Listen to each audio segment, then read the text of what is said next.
Hello दोस्तों, इस घटना की कहानी में एक महिला अपने 4 साल के मासूम बेटे को गला दबाकर मार देती है। आखिर क्या हुआ था? तो चलिए आप लोगों को घटना की कहानी विस्तार से सुनाते हैं। उससे पहले मेरे चैनल को सब्सक्राइब कर लीजिए। दोस्तों, ये घटना है उत्तर प्रदेश के ज़िला मैनपुरी की। मैनपुरी ज़िला में एक महिला रहती थी। उस महिला का नाम गुड्डी था और उसके पति का नाम महेश था। महेश लेबर का काम करता था और गुड्डी के एक 4 साल का बेटा भी था जिसका नाम ललित था। गुड्डी वैसे तो ठीक थी पर थोड़ी चालाक थी। गुड्डी के घर के पास ही एक लड़का रहता था जो बहुत हरामी किस्म का था। उसका नाम दीपक था। दीपक आए दिन गुड्डी को ताकता रहता था। जब भी गुड्डी छत पर जाती या कहीं बाजार तो दीपक भी गुड्डी के पीछे पीछे चला जाता था। गुड्डी दीपक की ये बातें नोट कर रही थी पर कहती कुछ नहीं थी दीपक से। एक बार गुड्डी घर पर अकेली थी तो दीपक गुड्डी के घर चीनी मांगने आता है और गुड्डी दीपक को चीनी दे देती है।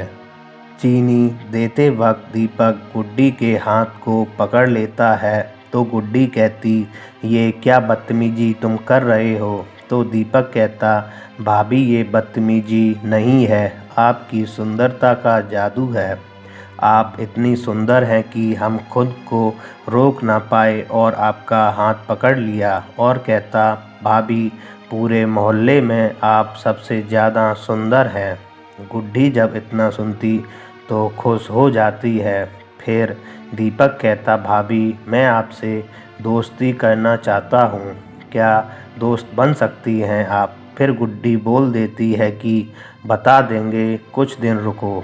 और ऐसे ही समय बीतता जाता। अब गुड्डी भी छत पर जाकर दीपक को देखती, हंसती और बाज़ार में भी मिलती।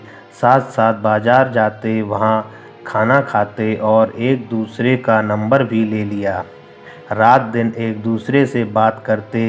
एक दिन गुड्डी के सिलेंडर की गैस ख़त्म हो जाती है तो गुड्डी दीपक को फ़ोन करती कि गैस भरा लाओ। दीपक गैस भरा कर गुड्डी को सिलेंडर देने उसके घर आता है और फिर गुड्डी दीपक से कहती, चाय पी कर जाना। तभी गुड्डी चाय बनाने के लिए किचन में जाती है और दीपक को वहीं बेडरूम में बैठने को कहती है और ललित भी बेडरूम में खेल रहा था। गुड्डी किचन में चाय बना रही थी। तभी दीपक पीछे से आता और गुड्डी को पकड़ लेता। गुड्डी कहती, हटो, ये सब क्या है? ललित देख लेगा। पर दीपक नहीं मानता और गुड्डी को दूसरे रूम में ले जाता है और गेट बंद करना भूल जाता है। और फिर गुड्डी और दीपक रूम में कुछ इस कदर थे कि उनका बेटा ललित आकर उनको देख लेता है और कहता, मेरी मम्मी को छोड़ दो, मत मारो। ललित को लगता कि ये मेरी मम्मी को मार रहा है। तभी गुड्डी कहती, बेटा चाचा मुझे मार नहीं रहे हैं। और फिर गुड्डी ललित चाय पीने लगते हैं। गुड्डी कहती, आज बच गए, तुमने गेट तक बंद नहीं किया। दीपक सॉरी बोलकर चला जाता है। फिर गुड्डी और दीपक हर दूसरे तीसरे दिन मिलने लगते हैं जब महेश घर नहीं होता है और ललित भी स्कूल चला जाता है। उस टाइम ये दोनों मिलते हैं तो मोहल्ले वालों को इन दोनों पर शक होने लगता है। एक दिन ललित घर ही था और दीपक गुड्डी से मिलने का दबाव बनाने लगा। गुड्डी कहती, बेटा घर ही है, हम नहीं मिल सकते।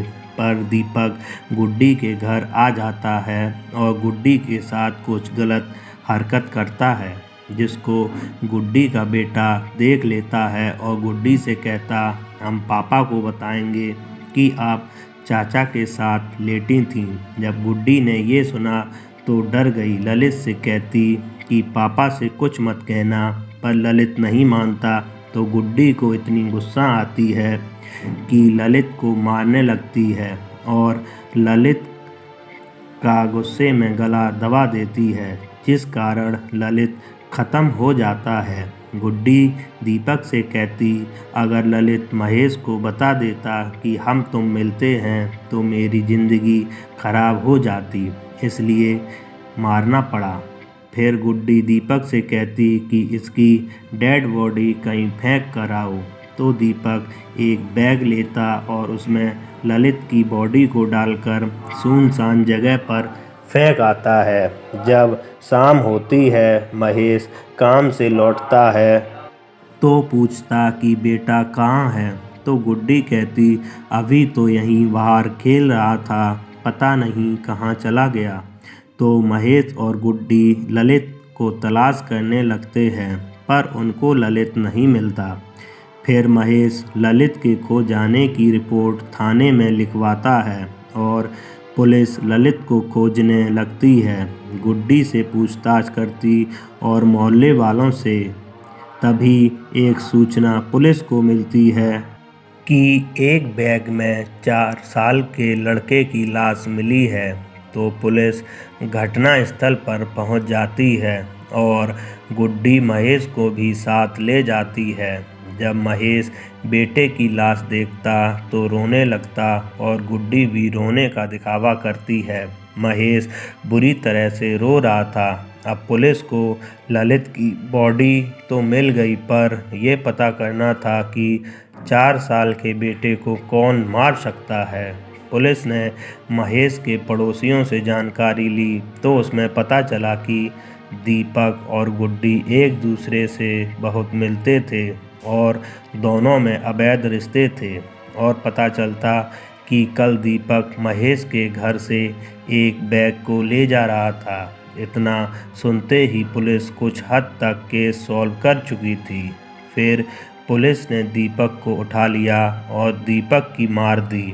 तो दीपक ने सारी बात उगल दी, जिसके बाद पुलिस ने गुड्डी और दीपक को अरेस्ट कर लिया और गुड्डी को 7 साल की सज़ा सुनाई गई। वहीं दीपक को 3 साल की सज़ा सुनाई गई।